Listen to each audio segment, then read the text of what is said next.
Am I live? Anyway. So Vietnamese in Canada stressed out over COVID vaccine mandate truck protest. Thiếu chữ S đuôi. Vietnamese living in the Canadian capital Ottawa are fearful of the anti-vaccine truck protests and say the so-called Freedom Convoy has disrupted daily life and impacted their mental health. Nguyễn Văn Thọ, 43, who has been living in Canada for 5 years, has been unable to sleep for the past few days due to the constant honking at night outside his apartment. Honking là kiểu bấm kèn. The IT worker says the trucks-led demonstration has caused traffic, noise, and safety issues affecting many of his daily routines. Demonstration là một cuộc tuần hành. The intimidating protesters, cái chữ này đọc là protesters. The intimidating protesters have gridlocked and paralyzed the capital for weeks, creating a noisy nightmare for many residents. I'm very concerned the protests could spark violence. Spark, dẫn tới. Okay. Thọ is among many Vietnamese who are fed up with the demonstrations. The protests stem from truckers opposing Canada's new mandate requiring them to either be fully vaccinated when crossing the Canadian-US border or face a 2-week quarantine. They first erupted on January 28th. Their Freedom Convoy has convoy là chuyến sứ giả gì quên mất tiêu. Để coi cái nghĩa để coi. Phái đoàn, đúng rồi, phái đoàn. Has since drawn supporters resisting other COVID-19 prevention measures, including mask mandates. Mandates là yêu cầu bắt buộc phải đeo khẩu trang. Lockdowns and restrictions on gatherings. Gatherings là tụ tập, tụ hội. It later evolved into a movement against public health measures and denouncing Canada's overall efforts to fight the pandemic.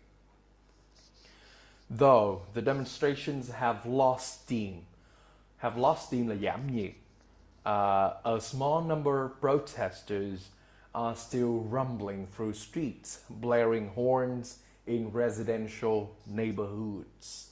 Blaring tức là cái tiếng nghe nó chói tai, chẳng hạn như cái kèn mà nó lớn quá, nó chói tai. Hoàng Yến, 18, a student from Vietnam, says during the first few days of the protests, when she and a group of friends were waiting to catch a bus home after school, they had to cover their ears against the thunderous horns of 10 trucks nearby. The protests forced all bus services in the downtown area to shut down a few days later, making it harder for students like us to commute to school. Commute là kiểu giống như đi xe buýt tới trường xong rồi đi xe buýt đi về hoặc là đi làm, kiểu vậy. The noise from the protesters and honking là tiếng kèn xe, has taken a mental toll on many people who say they are on the edge. No, they are on edge and unable to sleep at night because of the prolonged and disruptive demonstration. Prolong là xài với cái nghĩa là nó negative, nghĩa tiêu cực, cái gì đó nó bị kéo dài. Disruptive là rất là gây ảnh hưởng đến người khác, khiến cho cái việc nó không có xảy ra liên tục được. Disruptive. The smell of diesels là diesel. The smell of diesel makes me sick. Thọ says his children have experienced headaches and difficulty concentrating when studying. The demonstrations have also hit people's livelihoods cuộc sống của người dân. Since many businesses have had to shut down temporarily due to safety concerns. Safety concerns là kiểu như cái sự lo lắng về Tuyên quên tiếng Việt. Safety là an toàn. Yeah, ok, an toàn. Chi Nguyễn, a part-time worker at a hotel in downtown Ottawa, thủ đô của Canada là Ottawa, says only a limited number of guests are accepted now and the restaurant has been closed due to the risk of being attacked and robbed. Là bị tấn công và bị cướp. Many stores in the neighborhood have also shut down, she says. Many retail employers have had to quit their jobs and lose their incomes. Incomes là tiền lương, thu nhập. Businesses have faced too many difficulties as a result of the outbreak already, but they cannot fully reopen because of this disruptive protest. Trần Thu Thảo, 29, says the protesters, use slogans to spread hatred. Hatred là danh từ của chữ hate. And attack people, telling them to remove masks. That is violence. Violence là bạo lực. She is angry that the protest is not peaceful, saying it has turned messy and nasty. Nasty tức là rất là tồi tệ, rất là terrible. Nasty là chữ khác của chữ terrible.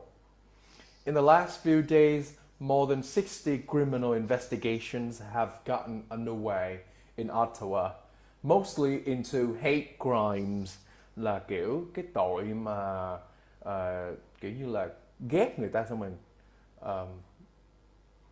kêu gọi đám đông tẩy chay, kêu gọi đám đông đánh cái người kia. Hate crimes, sử dụng lời nói rồi. Property damage là phá hoại tài sản nè. Thefts là gì ta, ăn trộm. And mischief là kiểu như quậy quọ. According to the police have asked the mayor for a significant increase in resources to deal with the unrest. Unrest là kiểu như là bạo động. Unrest is chief. Peter Slowly or something, I don't know how to say this name, said earlier this week. Many people say the demonstration does not represent the Canada they know. Okay. The protesters also wear Nazi symbols. Nazi symbols là cái biểu tượng của Đức Quốc xã. Nazi là thuộc về Đức Quốc xã. Have been desecrating. Oh my God, I don't know how to say this word. Let's check it out. Desecrate. Let me check it. Desecrate, ngoại động từ mạo phạm, bán bổ. Have been desecrating monuments. Monuments là những cái không phải thánh đường, những cái kiểu như là những cái bức tượng lớn được dựng lên á, hay là những cái tượng đài á, monuments. Inc. says Canada and Ottawa are very diverse and open, but the protest has gone against these values. She and many of her Vietnamese friends have been living in threat of being accosted by some of the thugs for wearing masks. Mang khẩu trang mà cũng bị đe dọa, cũng bị quấy rối, right? Approach and address boldly or aggressively, kiểu như chửi vô mặt. Cái chữ này nè, accosted nè, being accosted. Okay. Threat là kiểu như sự đe dọa đó mọi người. Some of my friends are so worried that they headed straight back home after school and limit going out as much as they can. Okay, tập nối âm qua cho nó quen. People are also disappointed that local authorities have not done enough to stop the violence. Cái này mình đọc là violence, mình đọc nhanh tí xíu cũng được. Saying federal and local authorities have hesitated to forcibly remove the protesters. Authorities, federal là liên bang, local là địa phương. Everyone has the right to express their views and opinions, including by demonstrating. But it is unacceptable to make locals live in fear to oppose government's COVID efforts, G says. Chữ này lâu lâu quên lộn mà đọc thành live là sai. Động từ là live. A poll done earlier this month by multinational market research and consulting firm Ipsos. I don't know how to say this. Ipsos, something. Found nearly 46% of Canadians saying they may not agree with everything the trucker convoy says or does. But the frustration of protesters is legitimate and worthy of sympathy. Last week, Prime Minister Justin Trudeau, ông này đẹp trai, mới 40 mấy tuổi, issued a stern warning to protesters. Một cái thông điệp rất là cứng rắn. Who had set up truck blockades to express their opposition to government mandates on COVID, saying, "We've heard you." Chữ D với chữ Y dài đứng kế đọc chờ chó. "We've heard you. It's time to go home now." Mayor Jim Watson has declared a state of emergency. Declared a state of emergency in Ottawa. Mình ráng cái nào mà mình chưa có nối được thì mình ráng chịu khó, mình đọc từ từ lại, mình tập nối cho nó quen, nó mới tự nhiên. The government has sent hundreds of Royal Canadian Mounted Police to the protests. Protest có 2 chữ S, không, mình đọc là protest. Xong mình ngừng chừng bao nhiêu milli giây xong mình đánh lên chữ S nữa.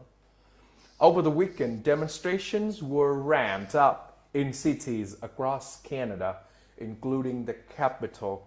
The police said they were waiting for reinforcements, lực lượng cứu viện, before ending the illegal occupation. Occupation là kiểu như là xâm chiếm, lấn chiếm, xâm lấn, illegal, trái phép. Meanwhile, the protests continue to intimidate, pose an unrelenting threat, not yielding in strength, severity or determination. What is that? Không nguôi, không bớt, không giảm, liên tục, không yếu đi. Độc ác, tàn nhẫn, không thương xót. Unrelenting. Chữ này hay ạ. Pose an unrelenting threat of violence and instill fear. Instill tức nghĩa là kiểu như là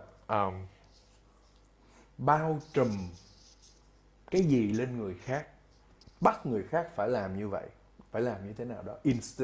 To instill fear in residents of the Canadian capital. Residents, TS là cư dân, chứ không phải khu dân cư. Khu dân cư là residents, CE. I just hope the protests end quickly, because if there are no bus services, buying groceries and other necessities will be very difficult for students like me, Yến says. Buying groceries là đi mua tạp hóa, and other necessities tức nghĩa là nhu yếu phẩm, will be very difficult for students like me. Thật ra trong IELTS mình vẫn xài chữ very được, chứ không miễn là nó tự nhiên thôi, chứ đừng có cái chữ nào mình cũng very thì nó lại dở. Mình xài lâu lâu, mình nói very thì nó mang tính nhấn mạnh, bình thường. Ok, đọc như đó đủ rồi.